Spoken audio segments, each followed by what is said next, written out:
Finally एक हफ्ते break के बाद वन पीस चैप्टर 1143 के स्पॉयलर्स आ चुका है। स्टार्ट करने से पहले लास्ट चैप्टर का एक छोटा सा रिकैप दे देता हूँ। लास्ट एपिसोड पे हम लोगों ने देखा इल्लफ के सारे बच्चों को होली नाइट्स वालों ने काबू कर लिया। वो लोग अपनी नींद में चलने लगे थे और चलते चलते वो लोग बीच की तरफ जा रहे थे गानको के एरो को फॉलो करके। और वहीं पर हम लोग देखते हैं मॉन्स्टर लाइक क्रीचर जो हमारे सामने आ जाता है। उनमें से एक फेनरीर था, एक एविल लोकी था, एक एविल नीका था जिसको हम लोग ब्लैक नीका भी बोल सकते हैं। और इसी के साथ साथ एविल ज़्यूस को देखते हैं और स्केलेटन टाइप की क्रीचर्स को हम लोग देखते हैं। मतलब कुल मिला के सारे ऑलमोस्ट खतरनाक विलेंस है जो हमारे सामने जंगल से आ रहे थे। और उनका साइज लोकी जितना मैसिव है। और वहीं पर हम लोगों ने देखा था लोकी सब लोग को ऑर्डर देते उसका काफ खोलने के लिए और बोल रहा था जिस हाल में है वैसे पूरे एल्वेफ को खत्म कर सकता। और ये बोलने के साथ साथ कोई खतरनाक स्ट्राइक करता अपने रग्नीर से एडम ट्री को, जिससे आसमान के ऊपर से लाइटनिंग आके एडम ट्री की तरफ गिरती है और सन वर्ल्ड में इमीडिएटली आग लग जाती है। और चैप्टर के एंडिंग में सेंट सॉमर्स गानको को सवाल करता है ऐसा कौन सा चीज है जिससे तुमको सबसे ज्यादा डर लगता है। और इसके जवाब में गानको बोलती है निका।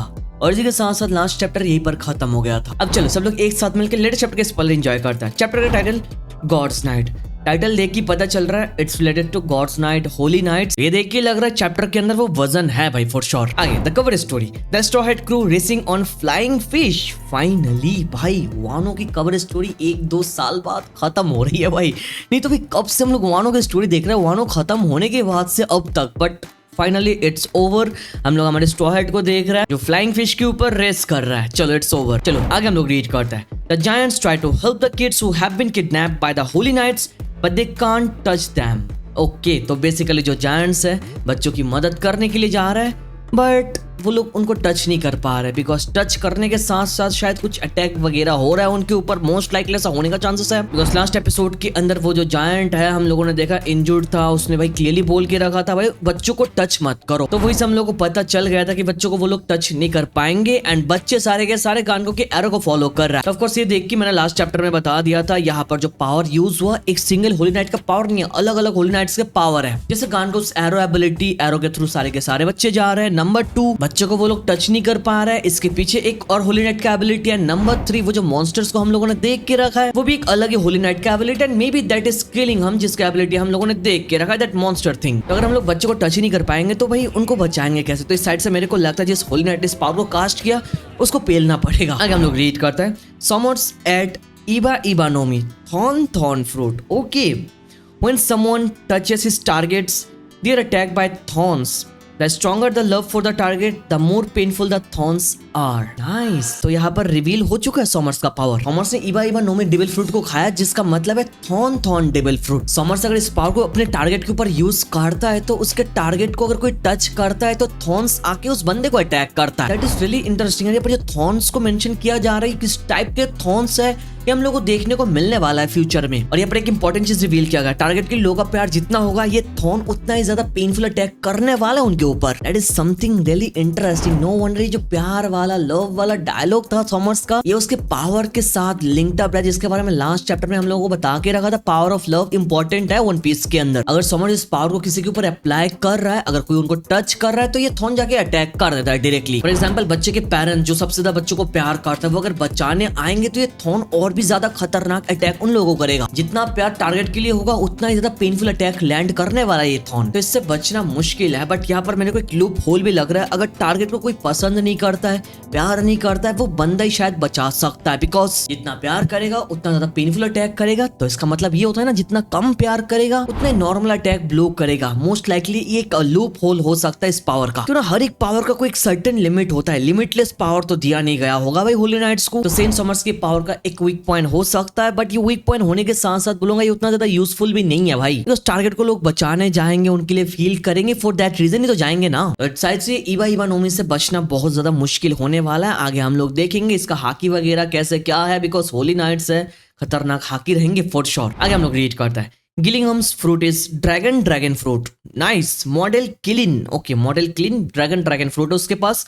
ही can materialise objects from people's dreams. Bro ये पावर भाई साहब, this power is totally broken for sure. Just imagine करो ड्रैगन फ्रूट मॉडल किलिन वो यूज कर रहा है और इस पावर को यूज करके यहाँ पर लोगों के सपनों के अंदर जो ऑब्जेक्ट्स है सारे के सारे ऑब्जेक्ट्स वो इजीली मैटेरियलाइज कर सकते हैं अपने पावर को यूज करके। That is what we call a broken ability for short. सपने को मैटेरियलाइज करने का जो कॉन्सेप्ट हमारे सामने लाइट समथिंग जो पूरे गेम को चेंज कर देगा for holy knights for short. तो यहाँ से हम लोग को पता चला ही इज द वन जिसने ये सारे के सारे मॉन्स्टर्स को लाया भाई, जो बच्चों ने ड्राइंग करके रखा है, जो चीजें उनके लिए नाइटमेयर्स है, लोकी है, ब्लैक निक और सारे के सारे क्रीचर्स, उनको वो सच्ची में यहाँ पर लेकर आ गया। यार गिलिंघम can materialise any dream, like any dream भाई। तुम जितने सारे चीजों के बारे में सपना देख सकते हो सारे के सारे चीजें मैटेरियलाइज वो कर सकता है ब्रो। चाहो तो बहुत सारे खतरनाक एग्जांपल्स दे सकता हूँ जो तुमके तुम्हारा दिमाग फटने वाला है। फॉर एग्जांपल ओपियोपिनोमी, वो इसको मैटेरियलाइज कर सकता है भाई। पूरी दुनिया के अंदर जितने गोल्स है सारे गोल्स को वो मैटेरियलाइज कर सकता है सपने से। एक एंशिएंट वेपन को वो मैटेरियलाइज कर सकता है इजीली अपने पावर को यूज करके। This ability is totally broken. हम लोग को पता है ड्रीम हैज नो बाउंड्री, तुम कुछ भी देख सकते हो। हमारा रियलिटी डिफरेंट हो सकता है बट हमारा ड्रीम्स कभी नहीं भाई। सपने में कोई रोक टोक नहीं आता है। पर नॉर्मली जो चीजें इम्पॉसिबल है इसको गिलिंघम पॉसिबल कर सकता है अपने पावर को यूज करके। अब ये एबिलिटी देखने के बाद मुझे पता है बहुत सारे क्वेश्चन दिमाग में आ रहा है,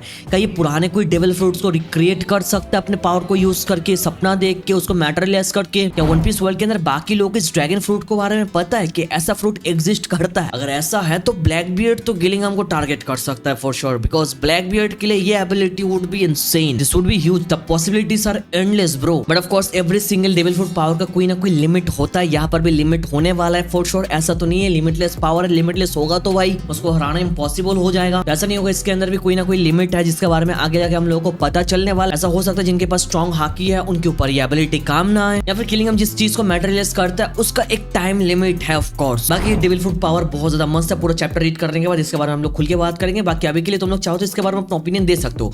आगे हम लोग रीड करते हैं। The holy knights are eating in the forest and forget the salt. So Summers think about it. Gillingham uses his power to put him to sleep and pull salt out of his dream. जैसे मैंने बोल के रखा है, it's a power जो totally broken है भाई। समझ रहे हो? होली नाइट्स वाले यहाँ पर आके खा रहा है जंगल में। And it's kind of funny, उन लोगों को एक जॉब मिला, मिशन मिला, बट स्टिल यहाँ पर वो लोग चिल कर रहे हैं वहाँ पर मॉन्स्टर्स को बुला के। ऐसा लग रहा है जंगल में यहाँ पर पिकनिक मनाने के लिए आ रहा है, खा रहा है भाई। बट इन सबको छोड़ के भी क्या मेंशन है, वो लोग नमक लाना भूल गए तो समर्स नमक के बारे में सोचने लगता है और गिलिंघम अपने पावर को यूज करके समर्स को एकदम से सुला दिया। समर्स वहां पर नमक के बारे में सोच रहा था, वही से यार गिलिंघम नमक को एकदम उसका ड्रीम से खींच के रियलिटी में लेकर आ गया भाई। That is totally broken. This is actually mind fucking power. होडा सेंसेई एग्जांपल भी हम लोग को दिखा रहे हैं कि सपने से वो लोग खींच के चीजें रियलिटी में लेकर आ सकता है। ये power totally game changing power. अगर तुम स्ट्रॉन्ग वेपन, एंशिएंट वेपन या फिर स्ट्रॉन्ग डेविल फ्रूट को अपने सपने में देखोगे तो वो उस चीज को तुम्हारे सपने से खींच के वो रियलिटी में बाहर ला सकता है। एंड हियर गिलिंघम इज द वन जो लोगों को सुला देता है, सपने दिखाता है भाई। उसके हाथ में पूरा कंट्रोल है। बाकी मैं चाहता हूँ इसके बारे में तुम लोग अपना ओपिनियन देना एंड पूरा चैप्टर आने के बाद इसके बारे में हम लोग बात करेंगे। Don't worry about it. आगे हम लोग रीड करते हैं। Back to Loki, Luffy's group. वहां पर हम लोग चले जाते हैं। Luffy punches Loki with a weak blow and Loki faints. Zoro notes that Loki was already near death. Okay, Luffy लोकी को एक बहुत ही कमजोर पंच किया और वो पंच लेने के साथ साथ लोकी बेहोश हो चुका है। और जोरो ने नोटिस किया वहां पर लोकी ऑलरेडी एकदम मरने के बहुत ही करीब पहुंच गया था। मेरे लास्ट चैप्टर वाली वीडियो देखा है तो तुम लोगों को पता है, मैंने इसके बारे में बोल के रखा ऐसा हो सकता है लोकी बेहोश हो जाएगा, चांसेस आर देयर। और ऐसा ही हुआ।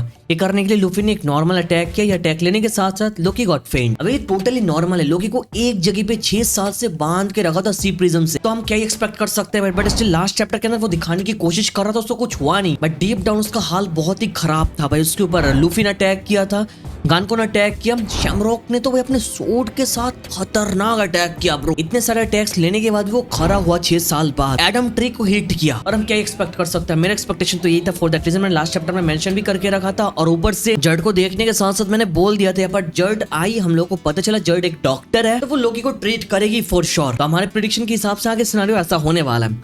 आगे हम लोग रीड करते हैं। लूफी आस्क्ड जर्ड टू ट्रीट लोकी।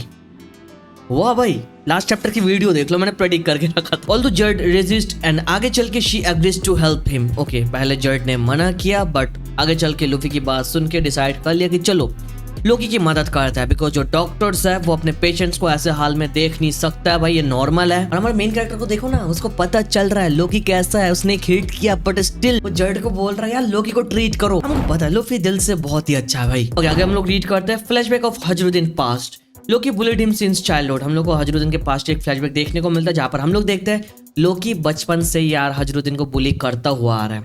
दोनों भाई के बीच में थोड़ा लफड़ा जैसा चलता है वैसा यहाँ पर भी हो रहा है। आगे हम लोग रीड करते हैं। हजरुद्दीन wants revenge for their father's murder हजरुद्दीन बदला चाहता, उसके बाप को जो मार दिया गया उसके लिए भाई, और हम लोगों को बताया गया लोकी ने मारा, फॉर दैट रीजन वो यहाँ पर बदला चाहता है। आगे हम लोग रीड करते हैं, at the end of the chapter Loki wakes up and says, do you really think I killed father because I wanted to?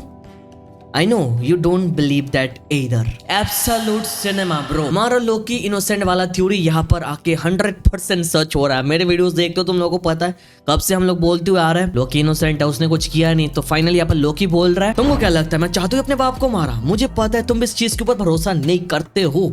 Loki clearly mention कर रहा है, तो it's done and dusted. Loki ने अपने बाप को मारा, इट डजंट मीन कि Loki wanted to kill his father ना, there is a reason behind it. और यहाँ पर जो पैनल हमारे सामने आया ना, अब ये पैनल क्वेश्चन तो रेस करता है फॉर श्योर। यहाँ पर क्या लिखा है, that's a portrait of King Harald, the man who tried to form peace bonds with the outside world. Elbaph के राजा बाहर की दुनिया के साथ पीस बॉन्ड क्रिएट करना चाहते थे, एक बढ़िया बॉन्डिंग क्रिएट करने के लिए वो ट्रेडिंग कर रहे थे भाई, वो फाइटिंग वाइटिंग नहीं चाहते थे ब्रो। किंग हरल्ड थ्योरी वाली वीडियो में बता के रखा है तुम लोगों को, ऐसा हो सकता है वर्ल्ड गवर्नमेंट के साथ या फिर होली नाइट्स या फिर इमूसामा के साथ उसने शायद कुछ डील वगैरह किया होगा जो लोकी को शायद अच्छा नहीं लगा। फॉर दैट रीजन लोकी ने सोचा ये डील होने के साथ साथ हम सफर करेंगे, ये एल्वफ के लिए खतरा है। और ऐसा भी हो सकता है कि लोकी की जो माँ है वो मर चुकी है बहुत पहले और लोकी को पता है वो मरी कैसे, maybe the reasons are holy knight, celestial dragon. For that reason Loki शायद अपने बाप के साथ एग्री नहीं कर रहा था, बट उसका बाप बाप है, किंग है, तो लोकी के पास शायद और कोई ऑप्शन नहीं था बट टू किल हिम। ना यहाँ पर तो क्लियरली मेंशन है, do you really think I killed father because I wanted to? Finally देख के अच्छा लग रहा है लोकी इज इनोसेंट हियर, और लूफी और बाकी सब लोगों को आगे शायद स्टोरी पता चलने वाला है। नेक्स्ट वीक कोई ब्रेक नहीं है भाई, which is again a good news। आगे हम लोग देखते हैं कैसे क्या होता है। और हाँ, डोंट फॉरगेट अगेन भाई, लोकी झूठ भी बोलता है, लोगों को धोखा भी देता है, ये सब कुछ हम लोग को पहले बोला गया, तो कुछ भी होने का चांसेस है, बट डीप डाउन मुझे पता सब लोगों को लगता है लोकी इज इनोसेंट ब्रो, अपने आप को सन गॉड क्लेम करता है। कम ऑन, बाकी जस्ट इमेजिन करो ना, लूफी लोकी दोनों मिलके कंबाइन अटैक कर रहा है होली नाइट्स के ऊपर, पैसा वसूल भाई। बाकी हम लोग देखते हैं फ्यूचर में क्या होता है। चैप्टर आने के साथ साथ हम लोग वीडियो बनाएंगे, don't worry about it. Friday या फिर सैटरडे को वीडियो आ जाएगी। अभी तक ये वीडियो देख रहे हो तो लाइक सब्सक्राइब कर दो और अपना ओपिनियन पूरे स्पॉइलर के बारे में दो। Thank you so much for watching this video, तो मिलते हैं नेक्स्ट वीडियो में।